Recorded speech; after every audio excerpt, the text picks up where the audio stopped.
Are you ready to read some more of the adventures of Tom Sawyer? Well, I am. Today we're going to be reading Chapter 5 and Chapter 6. So let's get started. Chapter 5 is called Tom and His Guilty Conscience. After the boys said goodbye, Tom returned to his house and crept silently to his bedroom. He went through the window. He undressed with great care and fell asleep, congratulating himself that no one knew of his adventure. He was not aware that the gently snoring Sid was awake and had been so for almost an hour. When Tom awoke the next morning, Sid was dressed and gone. Something was wrong. No one had bothered to wake him. Within 5 minutes he was dressed and downstairs, feeling sore and drowsy. Now, if you look at that picture carefully, you can see Sid's eyes are open. So he knew when Tom came in. After breakfast, Aunt Polly took Tom aside and wept. That means she cried. He had broken her old heart. "Go on and ruin yourself," she cried. "It's no use for me to try and raise you like a good boy. I know you sneaked out last night." Tom pleaded for forgiveness and promised to reform. He was so miserable he didn't even think of ways of getting even with Sid for telling on him. He moped to school, feeling sad and gloomy. With hardly a sound, he slipped into his seat. His elbow pressed against something hard and cold. He held it up and unwrapped it. I wonder what it could be. A long, lingering sigh followed, and his heart broke. It was his brass doorknob. Becky had returned it. Poor Tom. Tom hardly had time to wallow in his new sorrow. By noontime, the whole village was alive with news of Dr. Robinson's murder. Everyone in town was drifting towards the graveyard. Tom's heartbreak over Becky flew away, and he joined the procession. As soon as he reached the scene of the bloody crime, he felt a slight pinch on his arm. It was Huckleberry Finn. They looked into each other's faces and felt tense and uncomfortable because of the secret they shared. Within a few minutes, Injun Joe and Muff Potter appeared. Without a moment's hesitation, Injun Joe told the sheriff a grisly tale, calmly explaining that Muff Potter had stabbed the doctor during a drunken rage. Huck and Tom stood frozen in their tracks as the stony-hearted liar reeled off his story. The boys were astonished. An innocent man was going to hang, and only they could save him. Tom's fearful secret and gnawing conscience disturbed his sleep that night and every night that followed. Do you have a conscience? Do you know what that means?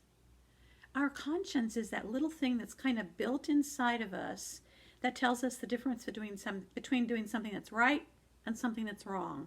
And sometimes seems like it kind of taps you on the shoulder and says, better not do that. Because maybe you could hurt yourself. Maybe you could get yourself in trouble. Maybe you could hurt or harm someone else.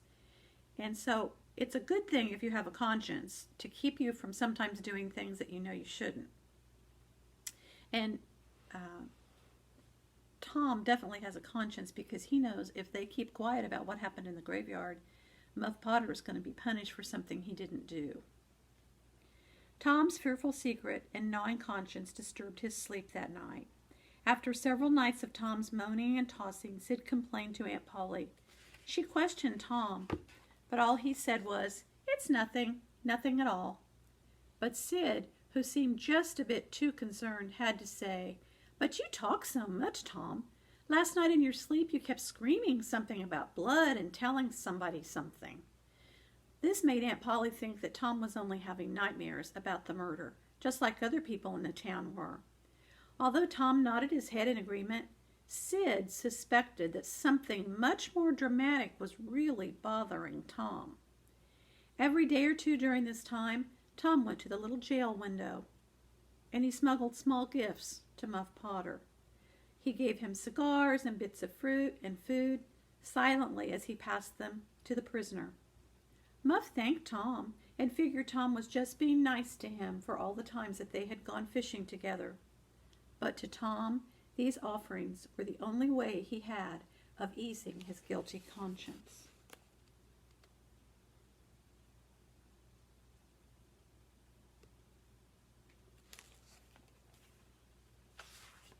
And guess what? That's the end of chapter 5. That was a short one. The next one is chapter 6, and it's called The Cat and the Painkiller. And it's a crazy chapter. This was a bad time for Tom Sawyer. Aside from his sleepless nights, he had another problem. Becky Thatcher had stopped coming to school. Tom began finding himself hanging around her house and watching for her, and feeling miserable. He had heard she was ill. What if she should die? There was no joy in life for poor Tom. He put away his bat and his ball, and he dragged himself through every single day. Aunt Polly became alarmed. She had never seen Tom this way. She tried all sorts of homemade remedies on the boy, but nothing seemed to work. Instead of getting better, Tom just seemed to grow paler and more dejected.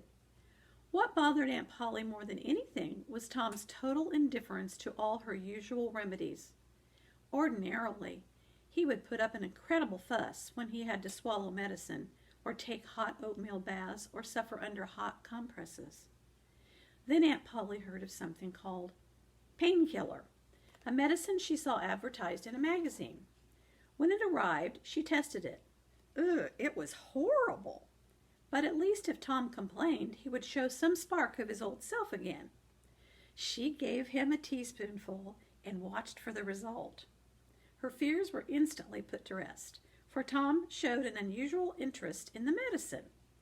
What Aunt Polly did not know was that Tom was becoming bored with his unhappy existence. He was also tired of all her... Oh, I can't get the page turned. All her attempts to nurse him back to health. So he thought of various plans for getting out of this situation. Okay, she's looking, and she finds an ad for this painkiller that she thinks maybe is going to help with Tom. Instead of getting better, Tom just seemed to grow paler and paler and more dejected. What bothered Aunt Polly more than anything was Tom's total indifference. I think I've already read that, haven't I? I think I forgot to turn the page back. It finally hit Tom that the best thing to do was to pretend to actually enjoy the painkiller. He began to ask for it so often that he became a nuisance, and Aunt Polly wound up telling him to simply help himself.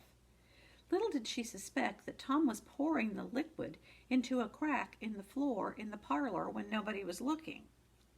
One day when Tom was getting rid of the medicine this way, his aunt's cat Peter came into the parlor. Peter eyed the spoon in Tom's hand and seemed to beg for a taste. "Don't ask for it unless you want it, Peter," said Tom. But Peter meowed that he did want some of it. "You better make sure," said Tom.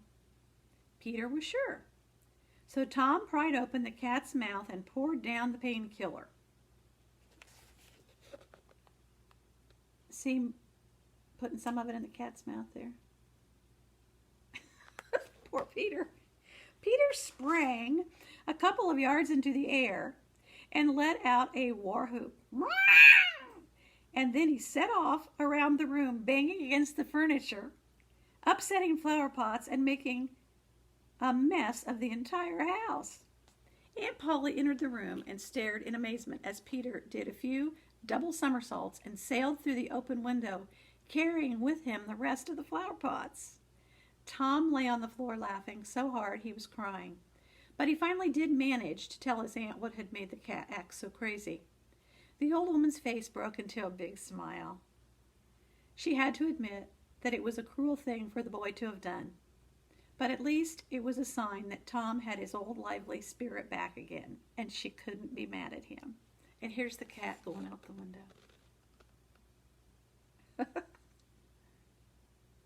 Tom's ornery, isn't he?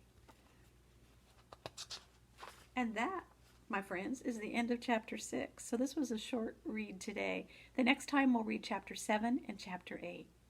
I'll see you later. Bye-bye.